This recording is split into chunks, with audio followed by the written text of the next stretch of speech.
যোৱা কিছুদিনৰ ভিতৰত আমাৰ দেশত ডিজেল আৰু পেট্ৰলৰ মূল্য যথেষ্ট বৃদ্ধি পালে। কেৱল মে' মাহতেই 4বাৰকৈ ডিজেল পেট্ৰলৰ মূল্য বৃদ্ধি পালে।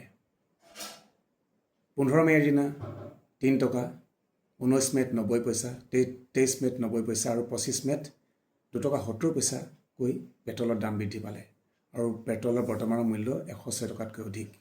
এতিয়া কথা হ'ল, পেট্ৰল বা ডিজেলৰ দাম আমাৰ দেশত এনেদৰে দ্ৰুতভাৱে কিয় বৃদ্ধি পাইছে?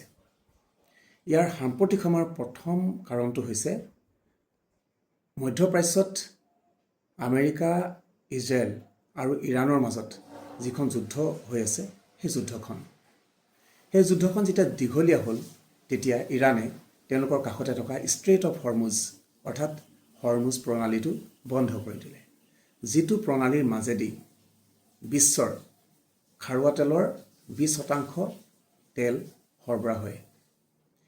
সেই প্ৰণালীটো বন্ধ কৰি দিয়াৰ বাবে ভাৰতে তাৰ মাজেদি খাৰুৱা তেল আনিব নোৱাৰা অৱস্থা হ'ল। গতিকে ব্যয়বহুলভাৱে আন পথ ব্যৱহাৰ কৰি ভাৰতে খাৰুৱা তেল বেলেগ ঠাইৰ পৰা হ'লেও ক্ৰয় কৰিব লগা অৱস্থা হ'ল। সেইবাবে ভাৰতত পেট্ৰল ডিজেলৰ মূল্য বৃদ্ধি পালে। দ্বিতীয় কাৰণটো হ'ল, এই মধ্যপ্ৰাচ্য যুদ্ধখনৰ কাৰণে আন্তঃৰাষ্ট্ৰীয় বজাৰত তেলৰ যথেষ্ট চাহিদা বৃদ্ধি পালে আৰু সেইবাবে প্ৰতি বেৰেল খাৰুৱা তেলৰ দাম বৃদ্ধি পালে। গতিকে ভাৰতেও আগতকৈ বেছি দামত খাৰুৱা তেল ক্ৰয় কৰিব লগা হ'ল। তৃতীয় কাৰণটো হ'ল যে ভাৰতৰ মুদ্ৰাৰ যিটো মূল্য অৰ্থাৎ ডলাৰৰ বিপৰীতে ভাৰতৰ মুদ্ৰাৰ যিটো মূল্য, সেই মূল্য হ্ৰাস হোৱাটো। এখন দেশে যেতিয়া বেছিকৈ আমদানি কৰে, ৰপ্তানি কমকৈ কৰে, যিমানেই আমদানি বেছি কৰিব সিমানেই তেওঁলোকৰ মুদ্ৰাৰ মূল্যটো হ্ৰাস পায়। গতিকে তেনে কিছুমান কাৰণতে ভাৰতৰো মুদ্ৰাৰ মূল্য যথেষ্ট হ্ৰাস পাইছে।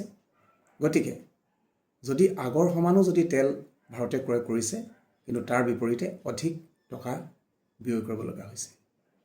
সেইবাবেও ভাৰতত পেট্ৰল ডিজেলৰ দাম বৃদ্ধি পাইছে।